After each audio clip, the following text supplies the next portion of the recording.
Hello everyone and welcome to my channel. My name is Kalika and you're going to be a slightly spicier person after watching this video.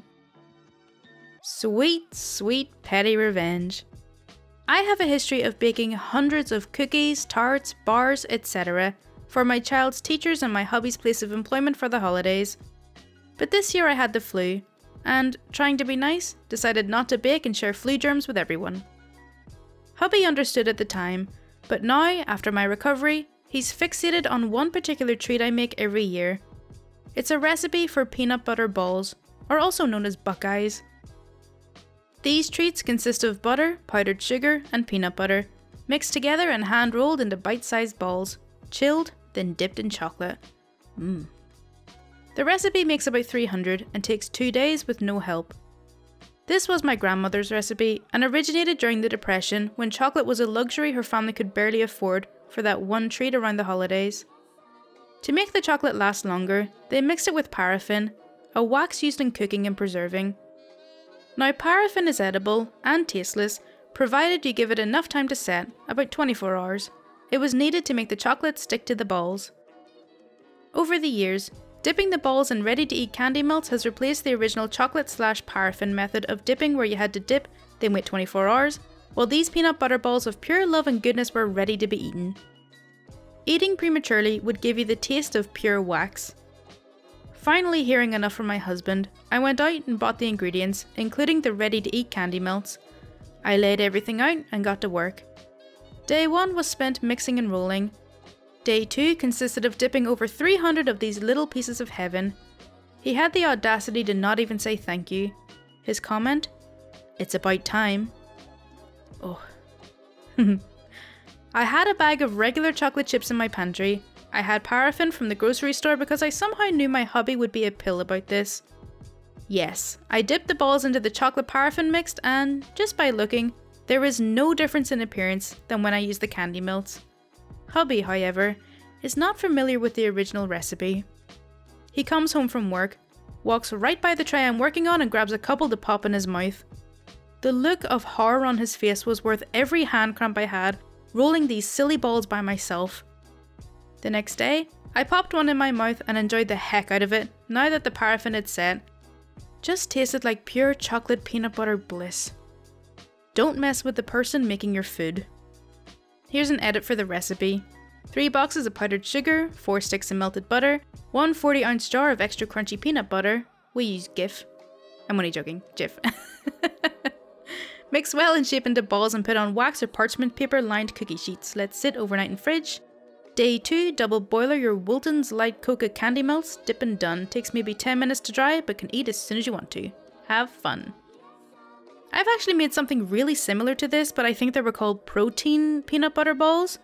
And it was coconut flour, peanut butter, and honey. And they were really, really tasty. I'm so sick of picking up the slack. Lately, my co-workers have been calling out excessively, including one of the supervisors. It's getting out of control, but we don't have a real manager right now. There's no oversight to stop people from abusing the callouts. One girl calls out about once a week. The others aren't quite as bad, but I don't work as closely with them. When this girl calls out, it directly affects my day. I have to do extra tasks and deal with more clients either by myself or with a little help from someone not familiar with the role they're filling. I never call out unless it's an emergency or truly unavoidable. In my 5 years with the company, I think I've called out fewer than 5 times. The ones I can remember were because I had to have an emergency procedure and I was out for 1 day. My dad had emergency surgery while out of town and I had to go and get him because he couldn't drive himself home. 1 day. And I had an allergic reaction and went to the ER. 1 day. The last time was about a year ago. The staffing where I work is somewhat understaffed to save on payroll hours, like with most corporately owned businesses. So when someone calls out, it can hurt. I noticed today that the team for tomorrow is all people who have been calling out excessively. The girl who always calls out is scheduled, but she called out yesterday, which means she wasn't going to tomorrow. I have a decent amount of PTO saved up, so I called out. Depending on OP's work, that's gonna go one of 2 ways. Either they're all gonna grumble and get on with it and the work gets done properly, or OP's gonna come back to a complete dumpster fire. Pick on the little girl playing paintball? Enjoy your forced timeout. This happened to me years ago, so the details may be a bit fuzzy in some parts. When I was in middle school, my brother was just graduating high school. He decided he wanted to go into the Navy, so was working with a recruiter, and events would be organised for all the new recruits to hang out while they waited to go off to basic. One such event was a day of paintball at a local range or wooded property, and they were allowed to bring friends. My brother and I love paintball, so we gear up and head out, eager to play with a new group. So there I was, a small 13-year-old little girl, dressed in my brother's old ROTC camo in a group of 20 plus 17 to 19-year-old boys, all ready to shoot the crap out of each other. And much shooting was had. The first few rounds went well enough. Everyone was playing nice, smiling, shouting, and having a great time. Most of the recruits and their friends didn't even bat an eye at my being there, except for one guy. After a while, I started getting tagged out super early. I was shot immediately after game start at least once, from the same guy every time. I told my brother after this happened the third or fourth time. He suspected I was being trailed when we dispersed at the round start and getting picked off as an easy target by this guy. He also noticed that both me and the guy favoured going to the left side of the arena and that the guy would come out of the match unmarked, but also with no one but me as a kill. So he was taking me out and then hiding. Coward. That's a weird word in my accent. So we hatched a plan. At the start of the next round, my brother and I both booked it straight through the woods to the very back of the play area. Then he broke right and I broke left and circled around the outskirts, while my brother started raising as much hell on the other side as possible. After a bit of sneaking around, I found the guy crouched and hiding behind a plywood shelter, as far away from the action on the other side of the woods as possible. I got right up on him and lit up his whole back, then told him not to move or I'd keep shooting. He tried to turn and stand. I lit him up again and repeated the order. He stayed in an awkward crouch for the next 15 minutes, saying nothing after initial, "Are you crazy?" And we just stared at each other as I held him at gunpoint. The end of the match was finally called out, and I let him scamper off before heading up to the entrance. He left me alone the rest of the afternoon, and I was able to resume actually playing the game with everyone else, instead of getting knocked out almost before the game started. All in all, a fun time.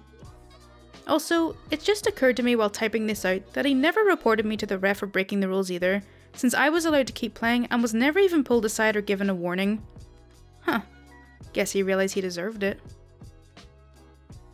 I'm willing to bet that his thought process wasn't, "I deserve this," and it was probably more along the lines of, "If I go and tell the rep that I got my ass handed to me by a 13-year-old little girl, I'm never gonna hear the end of it." Petty office prank. We used to have a guy in the office, let's call him Mark, not his real name, who pranked everyone to the point of being annoying. We worked at a help desk / call centre, and on my first day there, he said I had an urgent call to make to Mr. Bear as his VPN stopped working. In the middle of leaving a voicemail, the whole office started laughing as the number he gave me was for the zoo. I was pissed. Mark kept up with his antics as I worked there. One day, we had a new hire coming in named Mohammed. I see my boss introducing a Middle Eastern man around the office.